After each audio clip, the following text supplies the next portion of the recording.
Terima kasih masih bersama YPB Movie.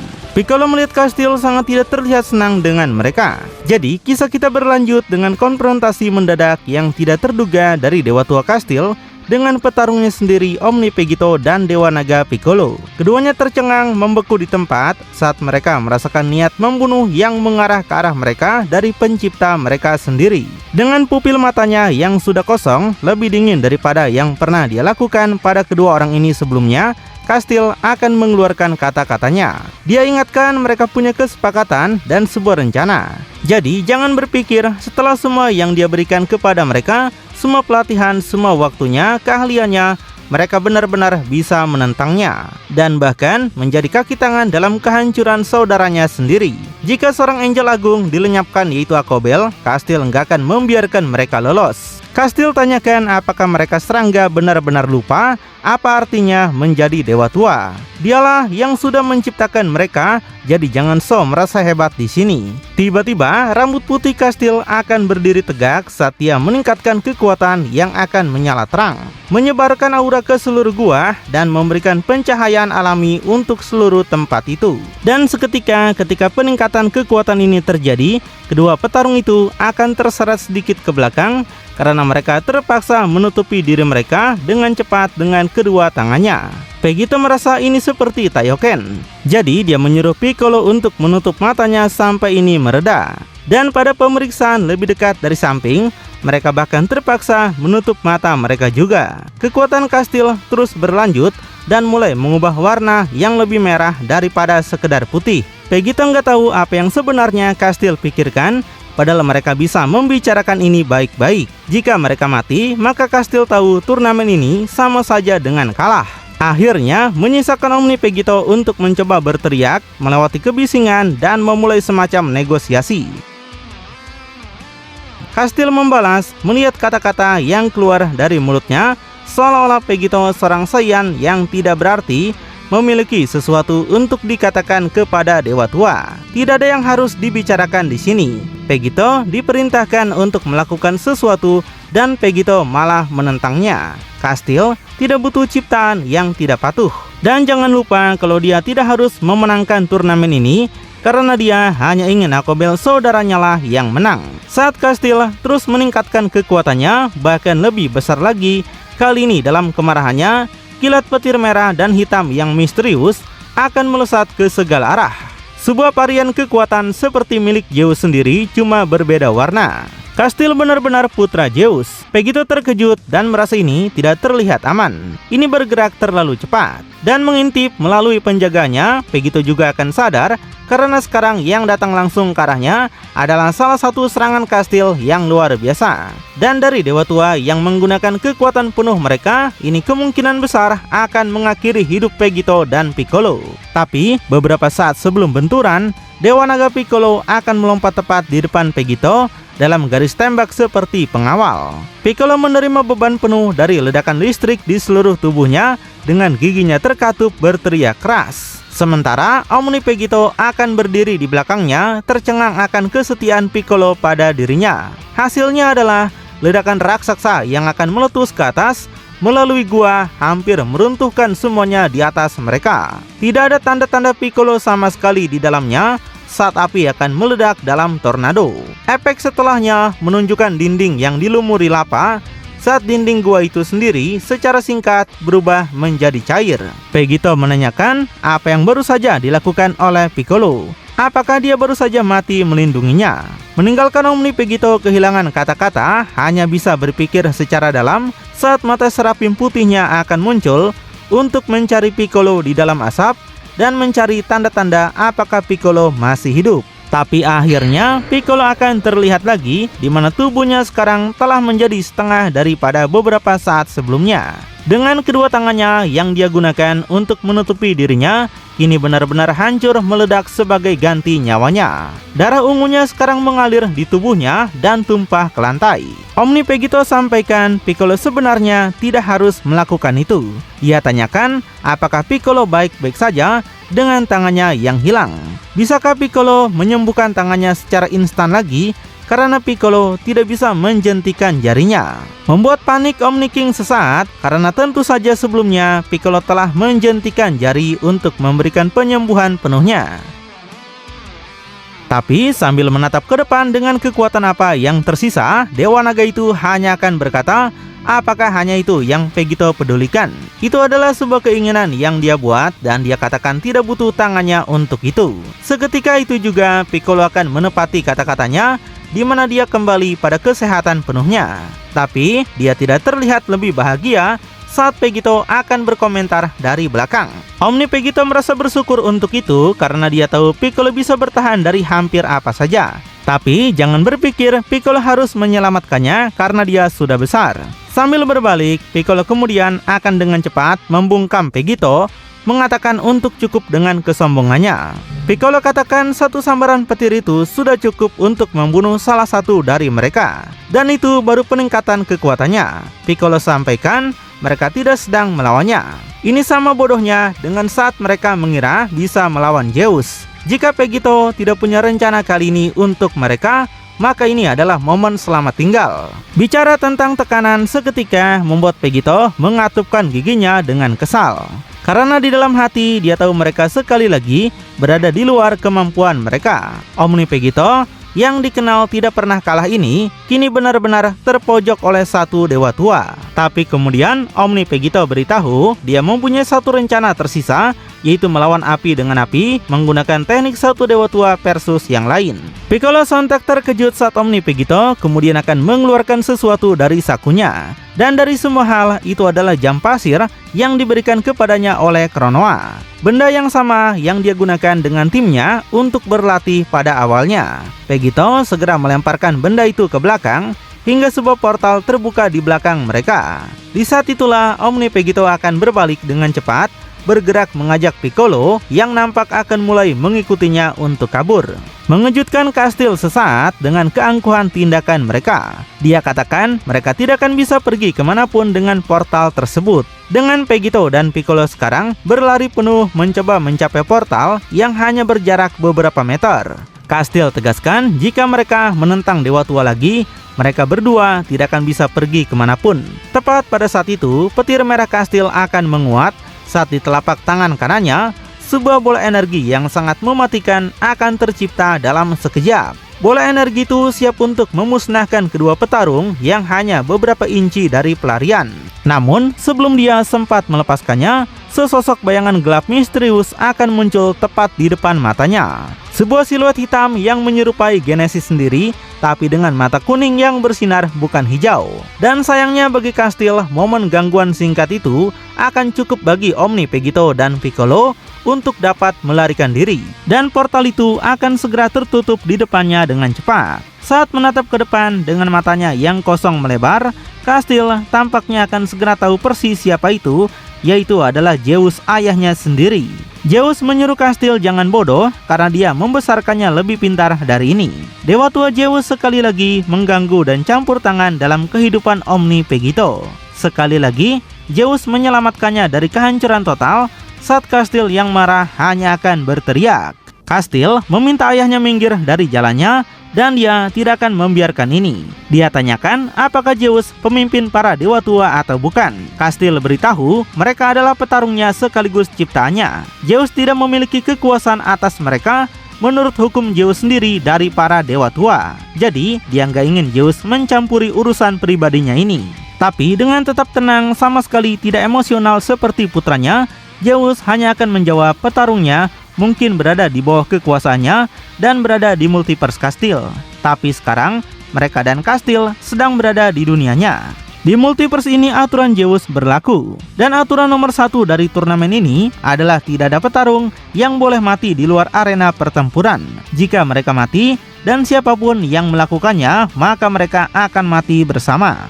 Dan tampaknya terlepas dari pembicaraan besar sebelumnya, menit ketika Kastil mendengar ancaman kematian dari Zeus sendiri, petir merah miliknya akan berkurang percikannya. Hingga akhirnya padam sepenuhnya seperti nyala api yang dimatikan. Dan pada akhirnya tanggapan terakhir Kastil adalah tanpa kata-kata. Sebuah tatapan penuh saat dia hanya akan berbalik. Dan seperti zombie tanpa pikiran yang hanya mengikuti perintah, Kastil kemudian hanya mulai berjalan menjauh ke dalam kegelapan dan pergi meninggalkan Zeus. Sementara itu, kembali dengan Omni Vegito dan Dewa Naga Piccolo, di mana kedua prajurit yang tidak menyadari siapa yang baru saja campur tangan akan mendarat dengan keras di lantai tempat pelatihan mereka. Piccolo dengan cepat menoleh untuk melihat sekeliling. Jadi, disinilah Vegito membawa mereka dengan kembali ke sini. Tapi, dia penasaran apakah mereka benar-benar aman untuk berapa lama. Saat Omni Vegito mempertahankan ketenangannya, dia hanya akan berdiri menjawab bahwa dia benar-benar tidak tahu. Tapi ini adalah barang milik Kronoa, yaitu tempat pelatihannya yang dia ciptakan sendiri dan dipertahankan oleh kemampuan waktunya sendiri. Seharusnya ini masuk akal. Ini tidak akan mudah diakses oleh seseorang seperti Kastil. Tapi bahkan jika Kastil bisa, mereka harus ingat waktu bergerak berbeda di sini. Satu-satunya pilihan mereka yaitu tetap sama dalam kedua kasus tersebut. Dengan sorotan dekat pada wajah Vegito, kata-kata terakhirnya adalah mereka harus menjadi lebih kuat. Mereka harus berlatih sekarang dan menjadi cukup kuat, tidak hanya untuk mengalahkan tim lain, tapi cukup untuk menumbangkan para dewa tua ini. Namun, cerita kembali di turnamen yang sebenarnya, di mana Ardos akan ditinggalkan berdiri terpaksa berhenti melawan Demigra yang tampaknya telah menyerah ini. Ardos penasaran bagaimana bisa Demigra menyebut dirinya iblis dan malah menyerah seperti ini. Padahal Ardos pikir dia telah menemukan orang-orangnya, tapi rupanya Demigra sama sekali tidak sepertinya. Ardos yang bingung namun kesal dibiarkan mengatupkan giginya, sementara Demigra yang hampir diam hanya akan berbisik di bawah napasnya. Demigra tegaskan bahwa Ardos tidak akan pernah diterima di neraka dalam 1.000.000 tahun. Ardos terlihat lebih mengintimidasi dengan caranya yang dulu. Sekarang dia baru saja merendahkan dirinya agar terlihat seperti goblin biasa. Hal ini segera memicu kekesalan Ardos saat dia akan mulai berteriak panik. Tapi Demigra tetap dengan tenang mengeluarkan sikap yang logis. Demigra beritahukan dia bukannya penakut, tapi lebih menyebutnya sebagai taktik. Dia lebih kuat darinya itu sudah jelas. Mengapa dia harus mati di saat timnya sudah tidak ada? Bahkan jika dia mengalahkannya, timnya akan tersingkir tak lama kemudian. Dan tampaknya tidak dapat menentang logika itu, Ardos akan langsung kembali ke bentuk base-nya. Tapi karena dia tampaknya tidak mengatakan apapun, Demigra akan mendongak dan bertanya-tanya. Berbicara tentang eliminasi, Demigra penasaran apa yang sedang dilakukan oleh Zeus sekarang. Tapi ketika Demigra dan Ardos mendongak ke balkon, Zeus tentu saja tidak akan ada di sana sama sekali. Dia penasaran kemana perginya dewa tua itu di saat pertandingan ini sudah selesai. Meninggalkan Demigra hanya menatap ke atas, setengah takut bahwa ini bisa berarti pertandingan ini secara teknis masih bisa berlanjut. Tapi tepat saat ketakutan ini datang, itu akan terhapus ketika sebuah portal akan terbuka. Sebuah tangan pertama kali muncul, sampai akhirnya Zeus dengan segala kejayaan lansianya akan menemukan jalan keluarnya. Sambil melihat ke bawah, dia berbicara kepada para petarung untuk menjelaskan. Zeus memohon maaf atas ketidakhadirannya yang singkat, tapi jangan khawatir, pertandingan berakhir begitu satu petarung menyerah. Zeus hanya harus berurusan dengan salah satu putranya sebentar, tapi sekarang Zeus bisa mengucapkan selamat kepada putranya yang lain, yaitu Ardos. Ronde ke-10 sekarang telah selesai dan pemenangnya adalah Dewa Tua Zeus. Dengan membanting tangannya ke bawah, ronde ke-10 dari turnamen Dewa Tua sekarang telah berakhir. Sebuah perasaan aneh akhirnya muncul di benak Ardos setelah mendapatkan pengakuan ayahnya. Mungkin sekarang Zeus menyadari kesalahan yang dia buat. Saat Ardos yang tersenyum kemudian akan mendongak sebelum kemudian lenyap dari depan Demigra. Ardos muncul kembali tepat di samping Saga yang tergeletak. Jelas tidak melupakan rekan setimnya, Ardos mengangkat prajurit itu untuk membawanya pergi. Ardos katakan sayang sekali bagi Saga yang tidak bisa melihat kekuatan Ardos yang sebenarnya. Setelah itu dia kemudian akan menghilang bersama mereka berdua. Dan begitu pula dengan Demigra sekarang yang akan segera pergi. Dan dengan arena turnamen yang sekarang bebas, Zeus akan mengumumkan tampaknya satu lagi dewa tua, yaitu Dewa Tua Hades, telah dieliminasi dari turnamen. Sekarang hanya tersisa 5 dewa tua lagi. Demi melanjutkan kesenangan, ronde ke-11 akan segera dimulai. Tapi kali ini formatnya akan berubah lagi untuk memperhitungkan anggota yang lebih kuat dan lebih lemah.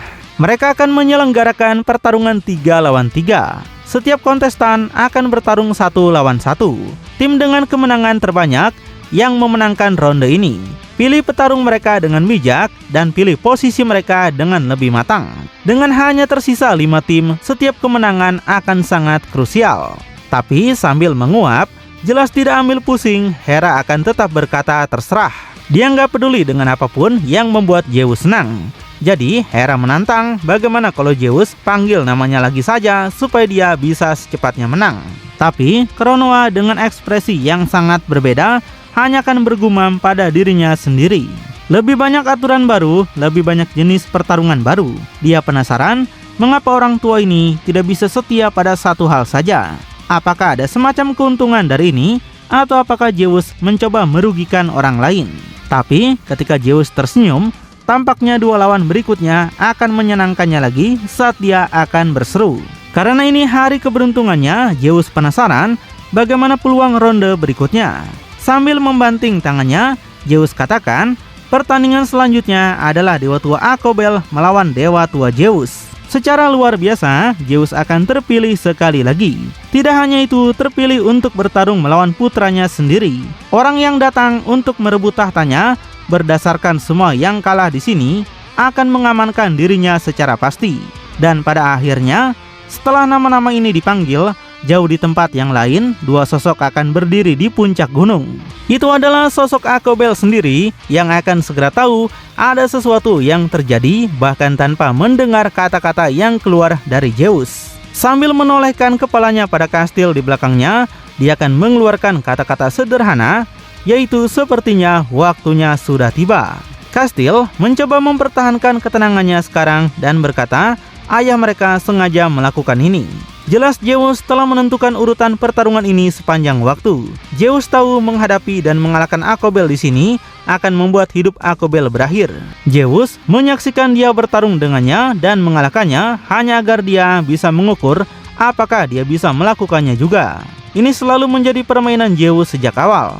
Tapi tidak peduli dengan hal itu, Akobel yang garang dan berani akan menghadapi pertempuran dengan pemimpin para dewa tua dan tidak kehilangan ketenangannya. Akobel tahu ayah mereka lebih baik daripada siapapun, tapi dia akan memberitahunya sekarang dia tidak mengenalnya. Dan setelah itu, Akobel akan lenyap dan muncul kembali tepat di kursinya di arena dengan tangan bersilang. Sambil melihat ke arah Zeus tanpa rasa takut, Akobel kemudian akan berkata, dia di sini sekarang dan siap untuk pertarungan ini. Zeus memujinya karena Akobel sudah tahu apa yang menantinya jika dia tidak siap. Dengan senyumannya, tampaknya Zeus tidak benar-benar mempercayainya. Terlepas dari itu, dengan antusiasme yang besar, ia selanjutnya akan berteriak. Zeus memanggil petarung berikutnya, yaitu Apalar. Dan seketika, seolah-olah nama prajurit keadilan itu adalah mantra yang dilemparkan dari panggung turnamen. Batu-batu raksasa akan meledak keluar dari tanah menghancurkan ubin. Sampai akhirnya tombak es itu akan menghentikan pertumbuhannya, diam sebagai struktur pencakar langit. Tapi di saat kita mulai menjauh, sebuah suara akan terdengar, sampai akhirnya retakan akan terlihat. Dan secepat batu itu muncul dari tanah, semuanya sekarang akan mulai hancur. Dan dari jutaan serpian es seperti kaca yang sekarang menutupi udara, di tengah-tengah itu semua, sesosok es biru pucat akan berdiri. Dipanggil sekali lagi, Apalar akan muncul, membuat penampilan pertamanya akhirnya tiba dalam kisah Ultra Pegito. Sesosok yang bukan makhluk panah maupun dewa, melainkan tampaknya sebuah elemen itu sendiri yang terbangun dengan tujuan untuk menyenangkan pencipta utamanya. Tapi sambil menatap ke bawah, Akobel masih tidak khawatir dan tampaknya mengenalinya. Akobel mengenali bahwa Apalar adalah ciptaan kedua ayahnya setelah King. Tidak pernah Akobel kira makhluk itu akan ada di sini. Tapi dia merasa begitu juga dia tidak mengira petarung berikutnya akan ada di sini juga. Akobel harus berterima kasih kepada Hera untuk yang satu ini. Hera penasaran apakah dia masih membicarakan tentang Lucifer. Hera tegaskan Akobel bisa mengambil bocah itu, lagi pula Lucifer adalah anak Akobel.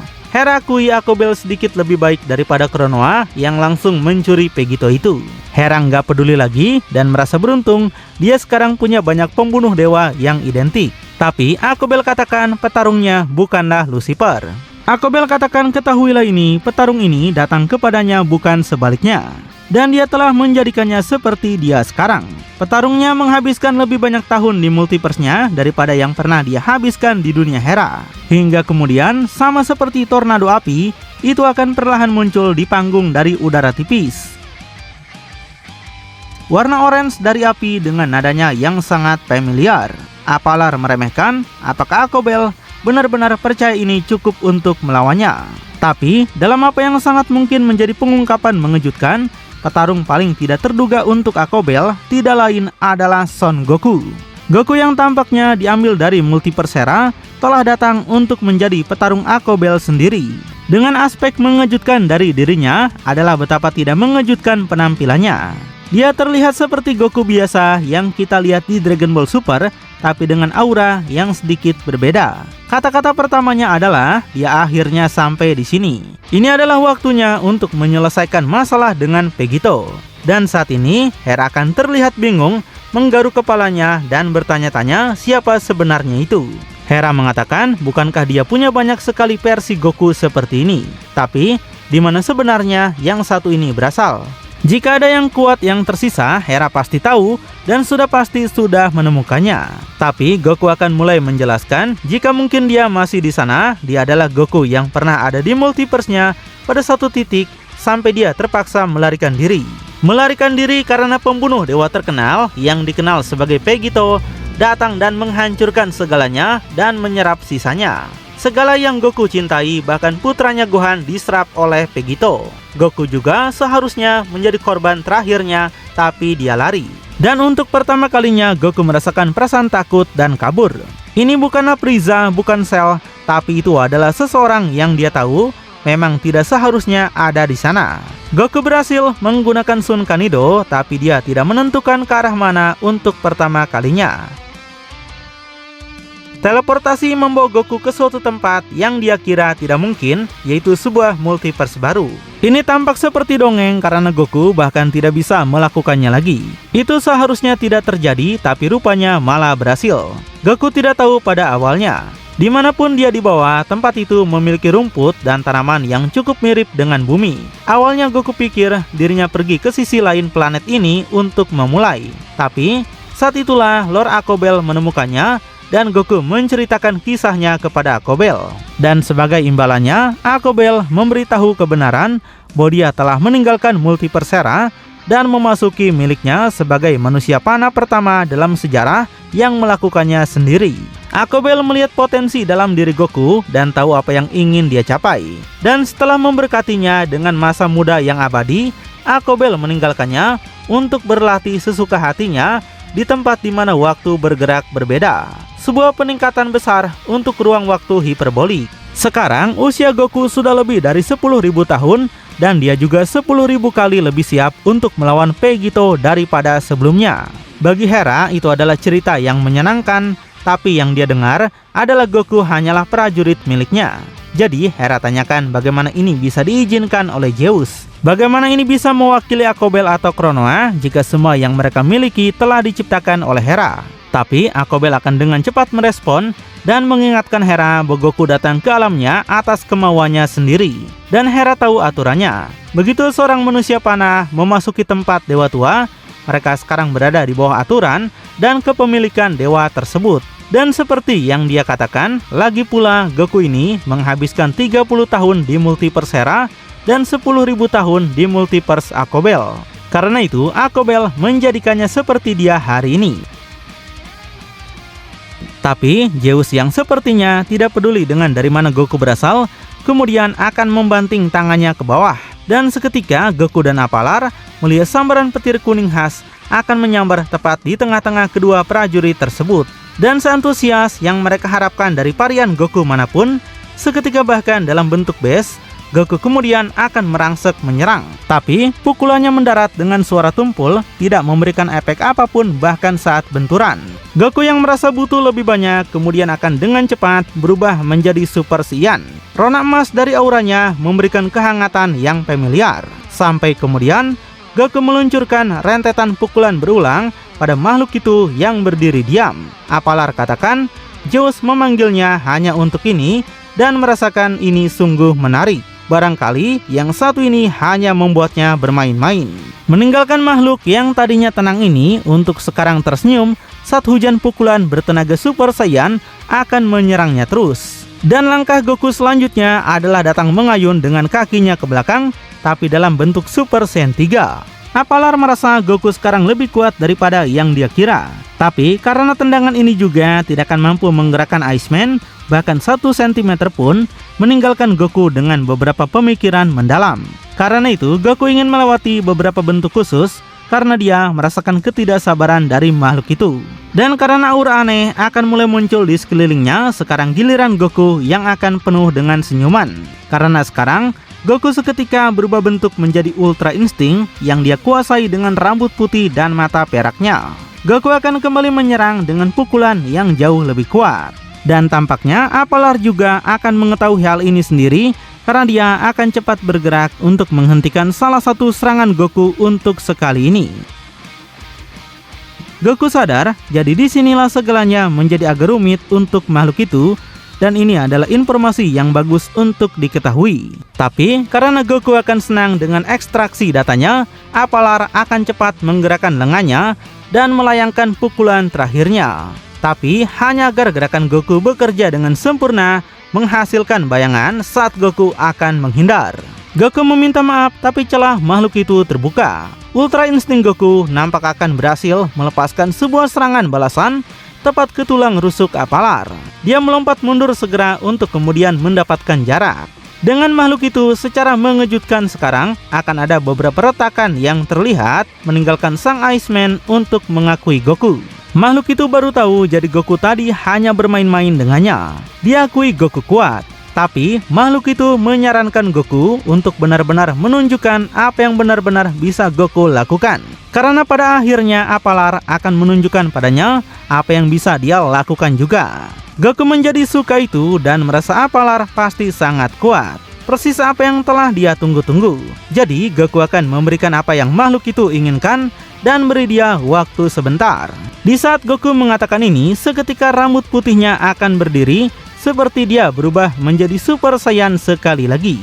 Tapi sekarang dengan aura misterius yang membara mengelilinginya. Sebuah teriakan yang diharapkan saat Goku akan meningkatkan kekuatan aura yang riuh. Matanya menjadi kosong tapi berwarna kuning dengan rambutnya menggelap dan tumbuh. Sementara otot-ototnya akan membengkak lebih jauh. Sampai tiba-tiba saat Goku yang berhasil meloloskan diri ini akan mengungkapkan peningkatan kekuatan penuhnya. Goku menyatakan bentuk berambut gelap ini sebagai Super Saiyan 6 dengan matanya sekarang bahkan akan menyerupai secara menakutkan mata yang sama dengan King.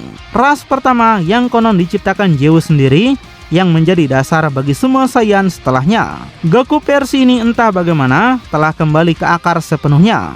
Goku bahkan membuka rahasia asalnya dengan kekuatan untuk menjadi lebih kuat sesuka hati di tingkat seorang King.